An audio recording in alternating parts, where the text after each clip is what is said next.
বিসমিল্লাহির রহমানির রহিম। আমি আব্দুল মতিন, বন্দর ইউনিয়ন সিনিয়র ভাইস প্রেসিডেন্ট। আমার ইউনিয়নের সভাপতি মোহাম্মদ রাজু আহমেদ, আমার ইউনিয়নের সাংগঠনিক সম্পাদক সালাউদ্দিন রাজীব, আমার ইউনিয়নের সাধারণ সম্পাদক মাসুদ রানা, আমাদের ইউনিয়নের সহসভাপতি বাবুল ভাই। আমাদের ইউনিয়নের এই সুপার 5 নিয়ে আমরা বিগত 22 সালে এই কমিটি আমাদেরকে দিয়েছে। এই কমিটি দিয়েছে 22 সালের আগে থেকে তো আমরা আন্দোলন করেই আসছি ফ্যাসিবাদের সরকারের বিরুদ্ধে। 22 সাল কমিটি পাওয়ার পরে আমরা দিনে রাতে ফোনের জন্য ঘুমাইতে পারি নাই। ওইখানে যাইতে হইব, ওই আন্দোলন, ওই মিটিং, ওই মিছিল, ফোন পাইছি। এখন এই ফ্যাসিবাদ সরকার পতন হওয়ার পরে অনেক নেতারা, অনেক কর্মীরা এই দেখতেছি যে এই যাদের নিয়ে আন্দোলন সংগ্রামে লড়াই যুদ্ধ করেছে, আজকে সেই নেতাদের অনেকে খবরও নেয় না। এখন এই তৃণমূল থেকে আমরা উঠে আইসা এই পর্যন্ত রাজনীতি করে আসছি। এখন আমাদেরও তো একটা ইচ্ছা জাগে নেতাদের সাথে আমরা বড় বড় প্রোগ্রাম করব, কিন্তু আমাদের ওই সমর্থকগুলো, ওই সাপোর্টগুলো আজ পর্যন্ত কোনো ইউনিয়ন একটা সুপার 5 রে ডাকায় বলে নাই তোমরা এটা করো, আমরা তোমাদের সাথে আছি। যাই হোক, রাজনীতি করতে গেলে অনেক কিছু ঘটে, অনেক কিছু করে, কিন্তু আমরা এই ফেসিবাদ সরকারের জন্য জীবন দিয়ে প্রত্যেকটা ইউনিয়নের সুপার 5 2 জন 5 জন যা পাইছি, অনেক সময় অনেকটা ফোন দিছে, ভাই আসো একটা মিছিলে যাবো, একটা মশালে যাবো। ওই সময় কোনো লোকও পাই নাই ব্যানার ধরার জন্য। আর আজকে আমরা সামনে তো দূর থাক, পিছনেও জায়গা পাই না। এই অবস্থা হয়েছে রাজনীতির। ঠিক আছে, এখন যারা আসছে তারা কি কতটুকু পরীক্ষিত, কতটুকু দলের প্রতি তারা সহানুভূতি, কতটুকু দলের প্রতি ভালোবাসা, এরা কি আসলে দলের প্রতি ভালোবেসে আসছে নাকি স্বার্থের জন্য আসছে? এটা একটু আমাদের নেতৃবৃন্দদের কাছে আবেদন যে তারা একটু যাচাই বাছাই করে যেন সামনে যে কাউন্সিল হবে, কাউন্সিলে যাচাই বাছাই করে যেন পদগুলো দেয়। যারা বর্তমানে সুপার 5 আছে, কমিটিতে আছে, তারা কিন্তু পরীক্ষিত, তারা সংগ্রাম লড়াই করে আজকে দেখেন এই আগস্টের 5 তারিখের পর থেকে দেখা যাচ্ছে যে আমাদের বিএনপির লোকের অভাব নাই।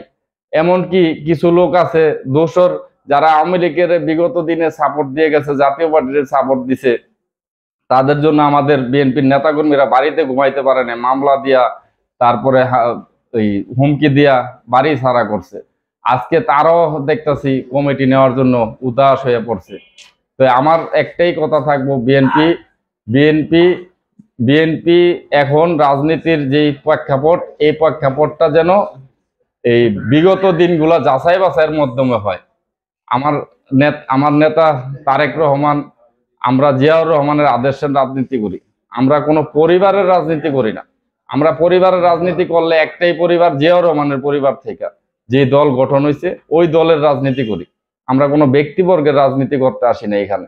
আমরা এই 86 থেকে, যখন আমার বয়স 14, তখন থেকে আমি রাজনীতি পিছনে দৌড়াই, নেতাদের পিছনে দৌড়াই। এই পর্যন্ত বহু নেতা দেখছি আসছে গেছে, কিন্তু এরকম ওই দলের প্রতি ভালোবাসা কেউ করে নাই, দলকে ভালোবাসা করে নাই। দলেরকে দিয়ে স্বার্থ আদায়ের জন্য অনেকে অনেক কিছু করতেছে। এখনো দেখতেছি এই স্বার্থের জন্য অনেকে ওই বিভিন্ন জায়গায় ফ্যাক্টরিতে আমরা যারা রানিং কমিটিতে আছি, আমাদের কোনো সিরিয়ালই নেই। আমরা যে ব্যবসা করবো, একটু মাল এক ফ্যাক্টরিতে মাল কিনতে গেলে আমাদেরকে বাধা দেয়।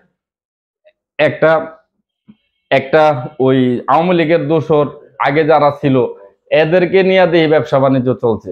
এটা কি কি শুরু হচ্ছে? এটা এই দোসরদের জ্বালাতন আর কতদিন আমরা সইব? এই জ্বালা থেকে আমরা বাঁচতে আমরা সংগঠনের সমস্ত নেতাদের কাছে অনুরোধ থাকবে, নেতারা যেন একটু ভালোভাবে দিক নির্দেশনা দেয়, ভালোভাবে দেখে বিষয়গুলা। এই বিষয়গুলা না দেখলে ভবিষ্যতে আমরা আমাদের বিএনপি কে সামনের দিকে আগায় নিয়ে যেতে অনেক সমস্যার সম্মুখীন হতে হবে। কারণ দোসররা এখনো আমাদের চারোপাশে ঘিরাও করে রাখছে, যে কোনো সময় এরা যে কোনো কিছু করতে পারে।